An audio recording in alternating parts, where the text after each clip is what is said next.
दिवाळीचे फराळ सर्वांनाच आवडतात, पण ती रोज खायला कंटाळा येतो. तुम्हालासुद्धा दिवाळीचा फराळ खायचा कंटाळा आला असेल तर हा नवीन पदार्थ नक्की करून बघा. दरवर्षी मी दिवाळीच्या फराळाबरोबर हा पदार्थसुद्धा नक्की करते, कारण की माझ्या मुलांना हा फार आवडतो. तरी तुम्हीसुद्धा तुमच्याकडे येणाऱ्या पाहुण्यांना ही बाटी कचोरी नक्की खाऊ घाला. चला मग बघूया बाटी कचोरीची सोपी आणि झटपट रेसिपी. कचोरीच्या आवरणासाठी उंडा भिजवून घेऊया. इथे मी 1 वाटी मैदा घेतलेला आहे आणि चवीसाठी त्यात थोडंसं मीठ घातले आहे. थोडं थोडं पाणी घालून उंडा भिजवून घ्यायचा. उंडा कडकच भिजवायचा, तो सेल होता कामा नये. उंडा सेल जर झाला तर बाटी कचोरी वातट होते. ह्या उंड्याला 15 मिनिट रेस्ट करायला ठेवायचं. 15 मिनिटात उंडा छान मुरला की एकदा परत उंडा चुरून घ्यायचा. आता याची लिंबा एवढी छान गोळे करून घ्यायचे. आता या गोळ्यांची बाटीसाठी लहान पुरी लाटून घ्यायची. ही पुरी फुलली नाही पाहिजे, म्हणून या पुरीला काट्याच्या चमच्याने टोचे मारून घ्यायचे. आता या वाटीला तेल लावून त्यावर ही पुरी याप्रमाणे ठेवायची. पुरीला वाटीचा आकार द्यायचा, कारण या वाटीमध्येच आपण बाकीचे पदार्थ ठेवणार आहोत. याचप्रमाणे तुम्हाला हव्या तेवढ्या बाट्या तुम्ही करून घेऊ शकता. गरम तेलात या सर्व बाट्या एक एक करून तळून घ्यायच्या. हे बघा, याप्रमाणे तुम्ही बाट्या तळून घ्या.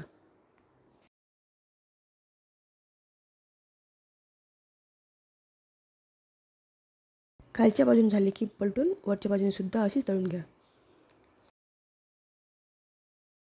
मैद्याची वाटी छान तळल्या गेली की आतली वाटी सहज निघते. ती चिमट्याने काढून घ्यायची आणि आतून पण ही वाटी तळून घ्यायची.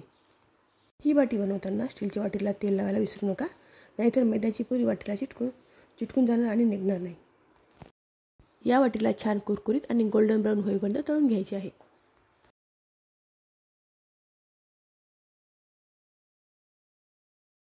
हे बघा, आपली बाटी कचोरीची वाटी किती छान गोल्डन ब्राऊन तळून झालेली आहे. याचप्रमाणे सर्व बाट्या तळून घ्यायच्या आहे. तुम्ही या वाटीची साईज तुमच्या आवडीप्रमाणे ठेवू शकता. तुम्हाला मोठी कचोरी हवी असेल तर तुम्ही मोठ्या स्टीलच्या वाटीचा वापर करू शकता, किंवा छोटी बाटी कचोरी पाहिजे असेल तर छोट्या बाटीचा वापर करा. बाटी कचोरी करण्यासाठी आपल्याला मिसळसुद्धा करायची आहे. याचा व्हिडिओ मी माझ्या चॅनलवर अपलोड केला आहे. लिंक मी डिस्क्रिप्शन बॉक्समध्ये दिलेली आहे, तुम्ही बघू शकता. कचोरीची प्लेटिंग करूया. बाटी कचोरीमध्ये सर्वात आधी मिसळ घालायची. त्यावर तुमच्या आवडीप्रमाणे कांदा, टोमॅटो, दही, शेव यांची टॉपिंग घालायची आणि बाटी कचोरी तयार आहे. बघा, किती सोपी आणि झटपट रेसिपी आहे ना.